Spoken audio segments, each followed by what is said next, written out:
So a few words about information and advice, and what information and advice you can trust.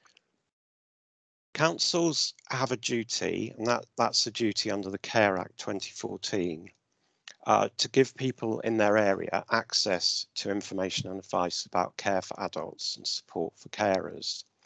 And that duty, as I say, is set out in the Care Act 2014, and that's a landmark, a piece of legislation, not just for the cared for person, but also for carers and carers' rights. And later on, Rachel and Joe will be talking about the Mental Capacity Act 2005, which is a similarly important piece of legislation. The Care Act explains that the main purposes of the advice are to help people to make well-informed choices and to take control of their care. And the Care Act, the Care Act sets out three main types of financial information and advice. The first is what you would call a broad-based general type of advice, and that's the sort of advice that you'll find on the council's website, for example. You might read on the council's website about a deferred payment agreement, which is a type of loan that can be used to pay for care that's secured on your property. And we'll try and give you as much helpful information as we can about that, but we can't tell you whether a deferred payment agreement is right for you. The second type of advice is independent advice, that's independent from the council. And for example, that's the type of advice that Citizens Advice would provide. So you might then approach Citizens Advice to find out their views on a whole range of borrowing options, general borrowing options, and that advice would be free of charge. And then the final category is regulated financial advice. And that's, for example, fee-based advice from our Society of Later Life Advisors accredited financial advisor. And there you would get you'd get tailored specific advice that takes into account the whole of your financial situation. And that advice might be, for example, that a deferred payment agreement isn't the best thing for you. And the Care Act recognises that these three distinct types of advice and information are all appropriate to different people at different times. And the other thing I'd like to say about advice is that there are lots of organisations on the internet that provide free advice, particularly, as I say, online advice. And some of that free advice is impartial, reliable, and some of it's not.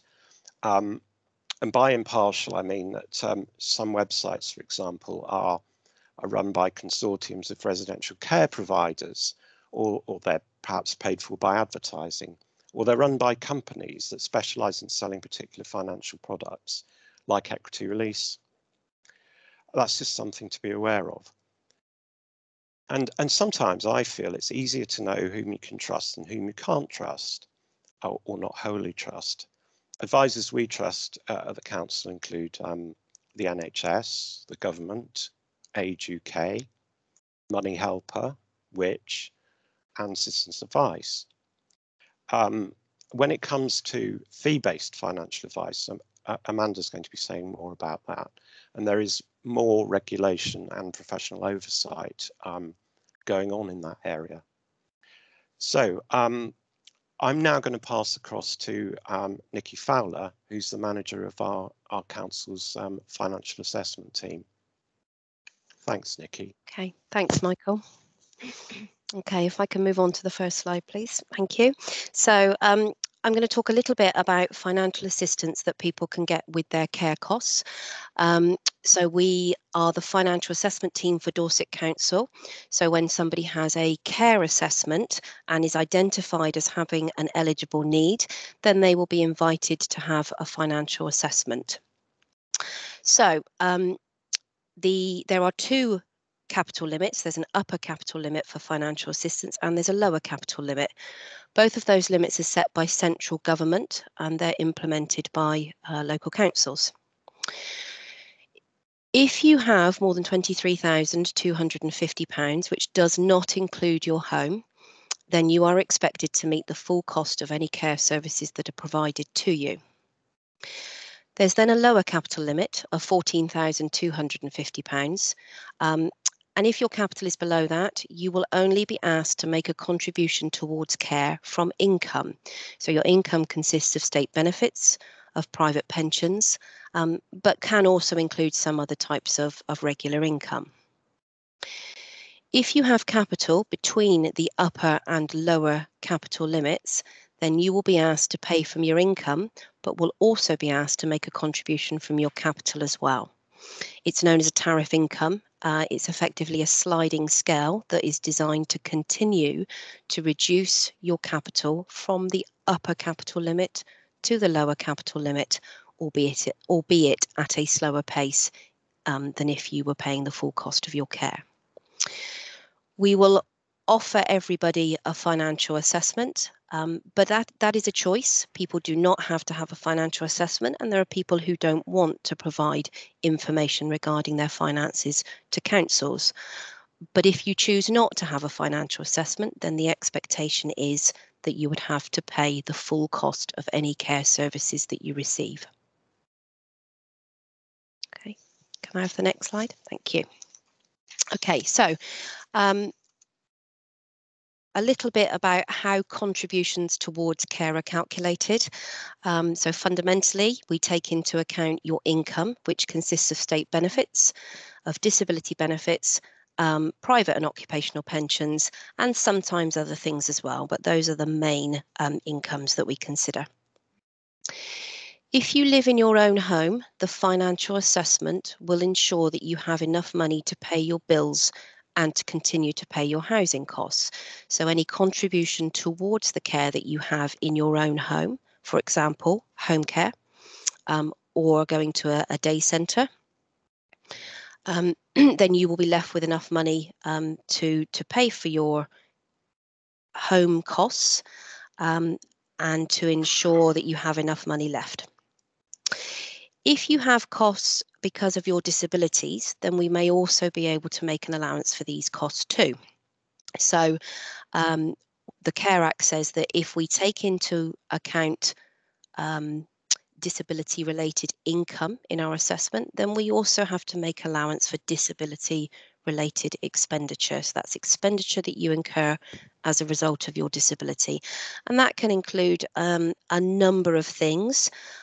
We offer a fully personalised assessment of disability-related expenditure.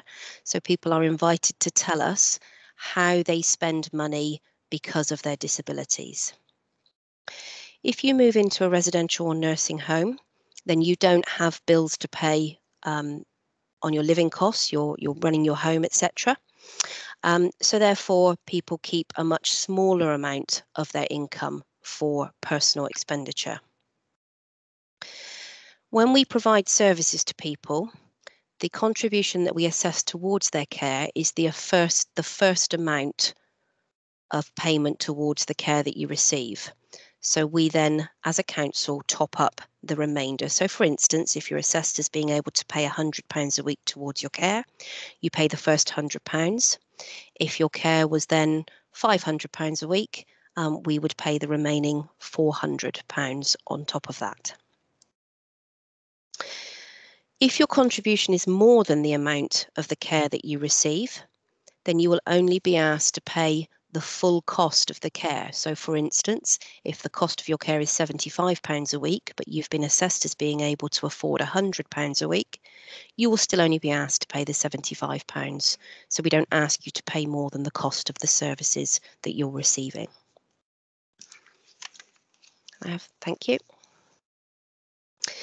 So there are often questions about what will happen to people's homes when they start to receive care services. If you have care in your own home, again, for example, home care or attending a day centre, then your property will not be considered as part of the financial assessment. It is completely disregarded. If you're having care in a residential home or a nursing home, but your spouse or partner still lives in your home, then again, your property will not be included in the financial assessment. If you live in a care home and own a property which is then empty or you decide to rent out, then you will be asked to pay the full cost of any care services that you receive. And that's because the value of that property will mean that your assets are more than £23,250. Because the majority of your assets will be tied up in a property, there are circumstances where the council can offer you a loan against your property if you don't want to sell it or whilst it is being sold. And that's what we call a deferred payment agreement.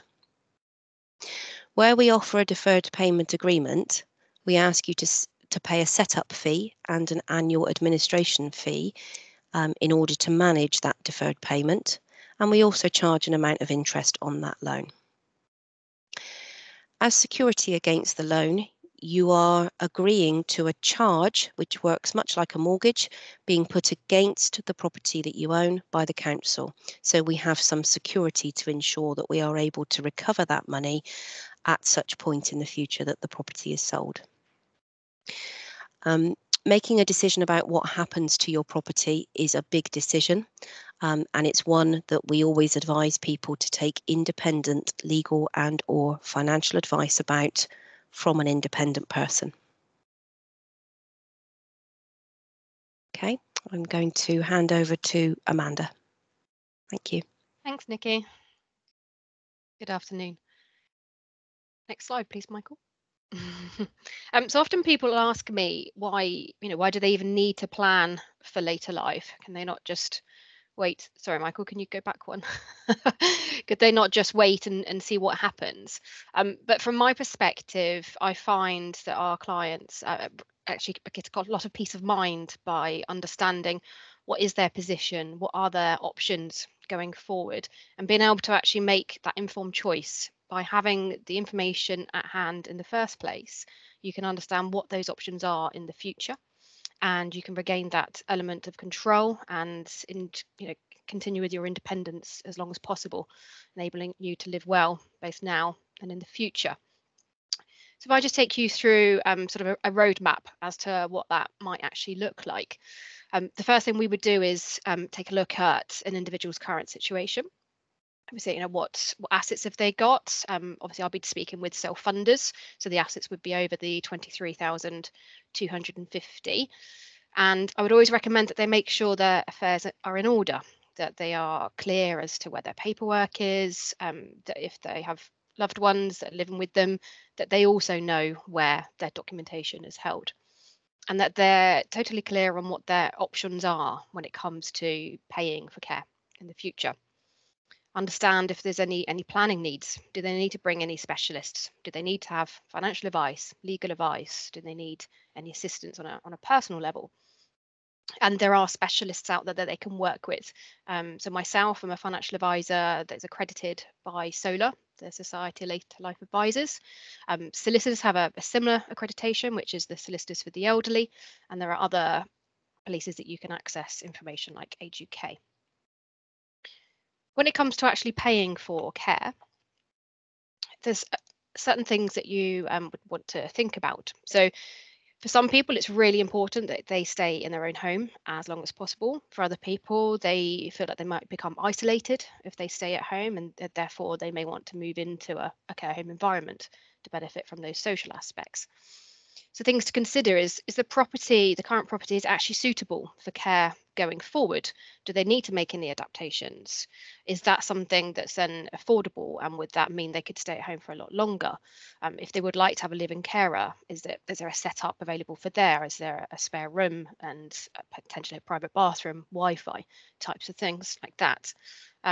We often talk about right sizing rather than downsizing, because it may not be a case that you need to go to a smaller property, but you may need to go to a property that's the correct size for you, and it may not be the situation that actually that property is of a lower value. It might be that you need to move to a different area, and it might be more expensive. Then also have a think about actually the future costs of care. So if you're a self-funder and you're funding that care yourself, are you aware of how much that costs in your particular area? Which have got a very good part on their website where you can actually calculate care costs in your area, and that can give you an indication of what that might look like. Sorry, Michael, you went one too far along, but not a problem. As you can see from the slide, the residential care, it could be I in the must region apologise, Amanda. I'm very sorry. I have lost control of this completely, and it Is it seems going to off? have it's got a mind of its own. I can't keep it it's steady. That's okay. Hopefully everybody can read quickly. I'm not sabotaging it. I just want to make that clear. No, you're fine. So yeah, consider the future costs and what your care needs may be, and particularly if you want to stay at home for as long as possible. In an ideal situation, you may need to look at that timeline of care, maybe potentially having care for a few hours a week, building that up, and potentially getting to the point of actually needing full-time living care if you're wanting to stay in your property. Moving into a care home, the cost can vary wildly. I've seen anything from sort of £600 a week up to £1,500 a week in this area, depending on the type of care home, the type of care needs, and so forth. The key thing is quite often clients will come to me and say that they want to know how to not pay for care, but I ask them to actually think about, what do they want that last stage of their life to be like? If you're living well now, what, do you necessarily want to then potentially reduce your standard of living? And actually, care homes, in particular, some of them in this area can be absolutely incredible. And if you haven't had a chance to have a look at any, it's a good idea to see what's sort of on the doorstep and what is available to you. When it comes to the options of actually paying for care as a self-funder, the options are you use your existing assets. So if your income isn't sufficient enough to meet the care costs, then you dip into savings. If you've got investments, then you can draw on those investments as well. You may have pensions that you can draw on additional capital from if you wanted to. You may have additional properties, and there may be other funds available to you. Some people may choose to self-fund regardless of their position, or they may choose to have care that's more expensive than they receive funding for. So they may choose to do something like release equity from the property, or they may downsize or sell the property to enable them to do that. There is a product available in the market called a care needs annuity, and that's available on an immediate and a deferred basis. In a nutshell, that provides a guaranteed income, and that's paid tax-free as long as it's paid to a registered care provider. More information on this is available on the Money Advice Service website. Key things to think about when looking to move into a care home, particularly if one is a fairly expensive home. Make sure that if you do run out of money, depending on what your assets are like, that actually they would accept local authority funding, because if they don't, they're perfectly in their right to ask you to move to a place that would actually be funded if you're not in a position to make the top-ups to meet the difference. So when it comes to paying for care, sort of top tips in a nutshell, I know we don't have a lot of time, is for me, it's really important to have the conversations that people don't want to. So many clients that we come across, they bury their head in the sand and they don't want to address the fact that actually at some stage they may need care. The stats show that. And it is a hard conversation to have, but if we don't have it, then our family members don't know what's important to us. They don't know what it is that we would want if we were in that situation. And plus, we can't put that planning in place without involving our loved ones. It's key that your loved ones know your wishes in advance, and then they're able to make sure that is articulated in certain situations, and to make sure that you plan ahead. This leads very nicely into how that's important with regards to the Mental Capacity Act if you're not able to make decisions yourself. So I will now pass over to Joe and Rachel, or Rachel and Joe. Thank you, Amanda. I'm Rachel Wilkinson, and I'm joined by my colleague today, Joe Myers. We're both part of the Mental Capacity Act team in Dorset Council. I'm just going to introduce you a little bit to the Mental Capacity Act and what that means. If we can just go on to the next one, if it's working okay, Michael. Yeah, that's great. Thank you. Better now, yes. I do apologise for that. Yeah, so these things happen, don't they? So yeah. The Mental Capacity Act provides a legal framework for decision making for adults over 16, and it lays out a set of procedures that need to be followed. And one of the key purposes of the Mental Capacity Act is to empower people and protect them, ensuring that their rights to make a decision are upheld and support is given where needed. And just to say that capacity is time and decision specific.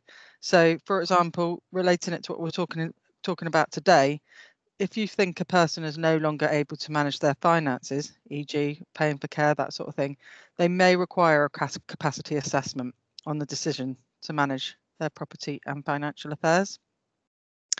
And if we just go on to the next one. So I mentioned that there's a set of procedures that need to be followed, and the Mental Capacity Act has 5 statutory principles. And I've got the diagram of the hand there because that's just a way of remembering those principles. So you've got sort of starting with number 1 where the thumb's up. And the first principle is that a person must be assumed to have capacity unless it is established that they lack capacity. So it's not for that person themselves to prove they have capacity. It's for that person assessing to prove that. A person is not to be treated as unable to make a decision unless all practicable steps to help them to do so have been taken without success. So just talking about that support that someone might need to make that decision, and we just need to think about how we can provide that support. Do they need somebody with them? Does it need to be in a format that's accessible for them? Just those sort of things. Number 3, we've got a person is not to be treated as unable to make a decision merely because they make an unwise decision. So we're all individuals, we all make, different decisions, but it doesn't mean that it's they lack capacity just because someone else thinks that it's an unwise decision. And the next 2 principles really look at what's in someone's best interests. So an act done or a decision made under this act on behalf of a person who lacks capacity must be done or made in their best interests. So that's sort of consultation with others as well. It's finding out what's really important to that person if they can tell you, or finding out from others if you can as well. And number 5 is before the act is done or the decision made, regard must be had to whether the purpose for which it is needed can be effectively achieved in a way that is less restrictive of the person's rights and freedom of action. So the least intrusive on their life, what is the less restrictive thing that we can do that can support them but is not overly restricting their life? If we could just go on to the next one then. So just some of the tools under the Mental Capacity Act that you can just think about in future planning.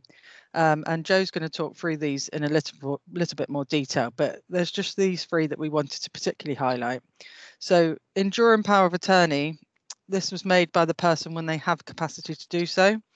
This is for property and finances only, and it's a bit more of a historical enduring power of attorney. So since 2007, you can no longer make an enduring power of attorney that remains valid if you already have one in place.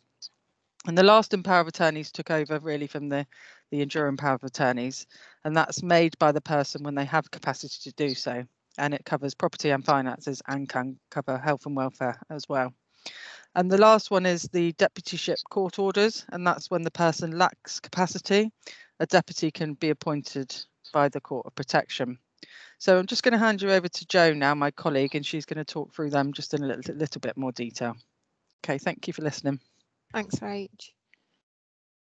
Okay, so as Rachel said, yeah, there's a few documents that may help people with that future planning, as Amanda was talking about. So the first one is the enduring power of attorney, and this preceded the lasting power of attorney, and it only covers property and financial affairs and only allows you to appoint one person. It can be used when the donor loses capacity, but it must be registered. It can be used before the donor loses capacity, but it must be registered with the public guardian when the person starts to lose or has lost capacity. So it's important to do that.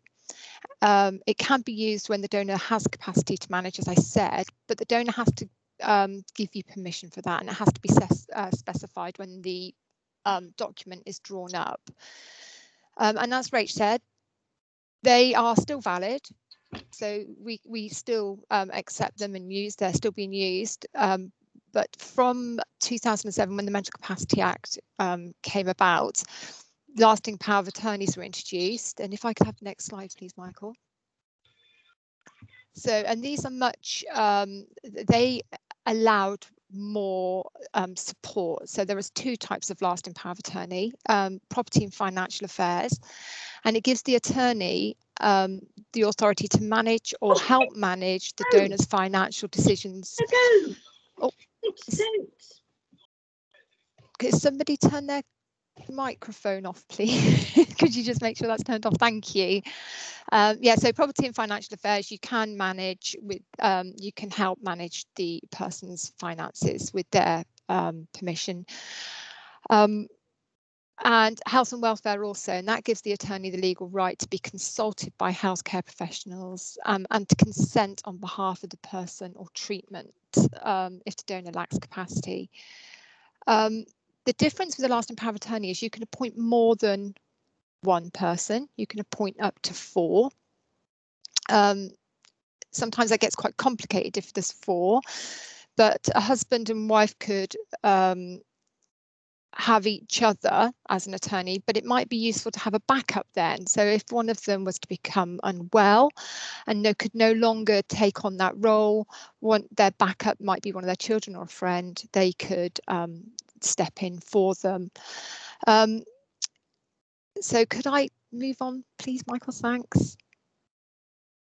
So brilliant, thank you. Until a lasting power of attorney has been registered by the OPG, they're not legally valid, and attorneys do not have the authority to be the donor's decision maker. So sometimes, as a practitioner, people will say, "Oh no, I've absolutely got a lasting power of attorney," and it's all been drawn up, but not actually been registered with the Office of Public Guardian, and that's really important because it's not a valid document if it's not being registered. So that's really important to remember that. Property and financial affairs can be used, as I say, when the donor has capacity to manage their finances. But again, only if the donor has given them permission. So for me, my dad still has capacity, but I support him with his permission. And I can go to the bank and withdraw money and do all those sorts of things for him. But he's given me that permission, and that's specified when that was drawn up. Health and welfare, that can only be used when the person lacks capacity to make the decisions for themselves. So, and that isn't in the EPA, and that's new. So could I have the next slide, please? Thank you. So what is a deputyship? Well, sometimes people who haven't future planned and haven't put the lasting power of attorney in place, and they find themselves caring for somebody who maybe now lacks capacity to make decisions for their finances, they're not able to access any of their funds or pay for any of their care, and they then may rely on the local authority to help them to cover that whilst they're trying to secure deputyship. And that can only be secured through the Court of Protection. It will cost more money to do it this way, but so it's worth thinking about having that lasting power of attorney in place prior to somebody, potentially losing capacity. So as a deputy, you'll be authorised by the Court of Protection to make decisions on behalf of the person. Next slide, please, Michael. So what would be your responsibilities as an attorney? You have a legal duty to act in the best interest of the donor. So that's the person who's given you the power, and that you must follow the MCA codes of practice and the 5 principles that Rachel spoke about earlier. And that's really important because you have to be seen to be acting in the person's best interest.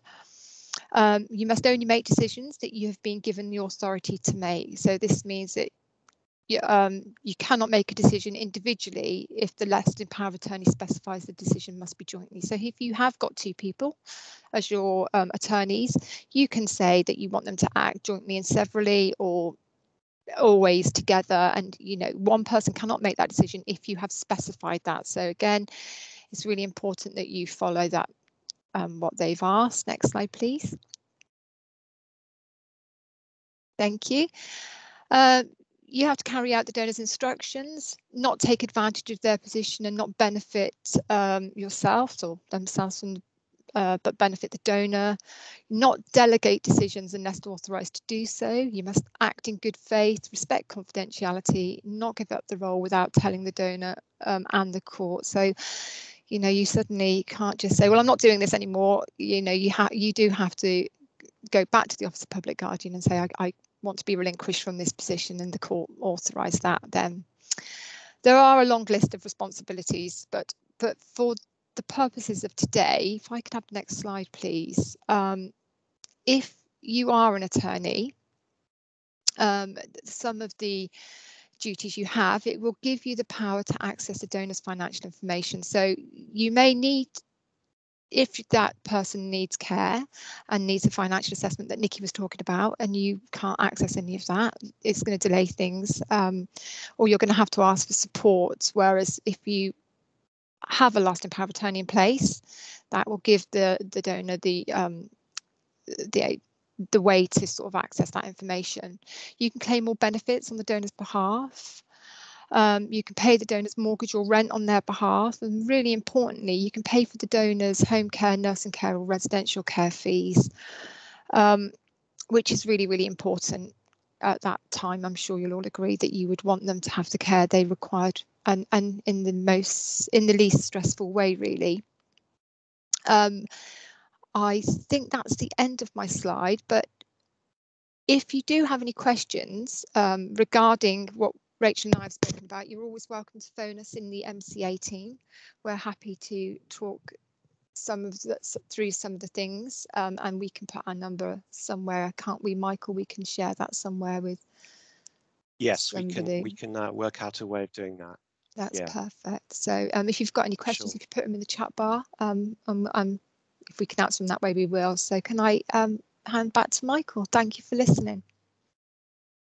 Thank you very much, Jo. Thank you, all of you. The final slide is just some sources of further information that we like. We like all of those sources of information. A particular favourite of mine is Money Helper, the final one, which is the bringing together of 3 different government websites. I particularly like the way it's set out, and I like you know, the coverage.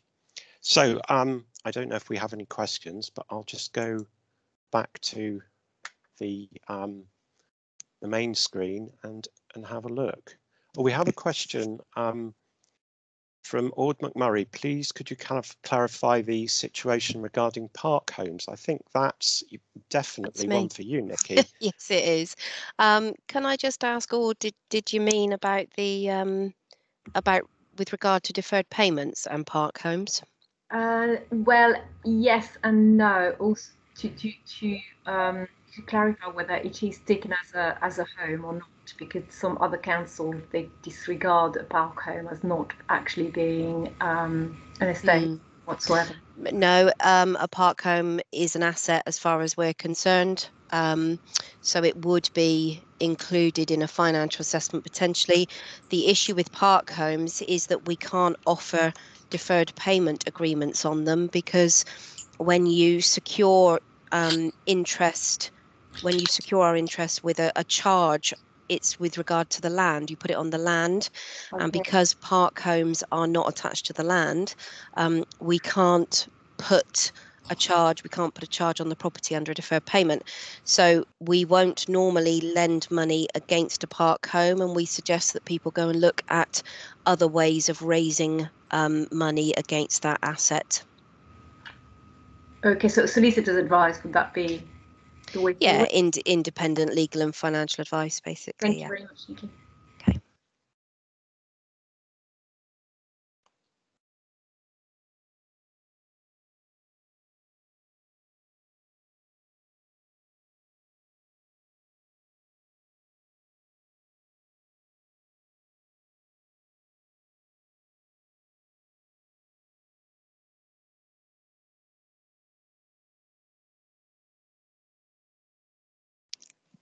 I think Mike's camera must have frozen. Does anyone has any more questions?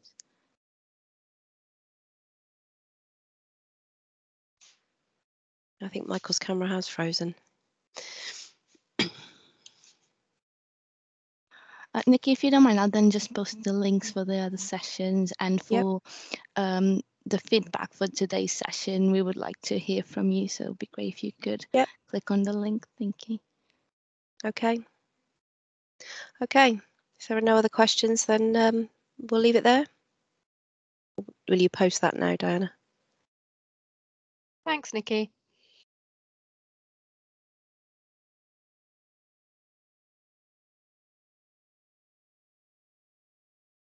Thanks all. Okay, bye-bye. Okay. Bye-bye. Thank you. Bye.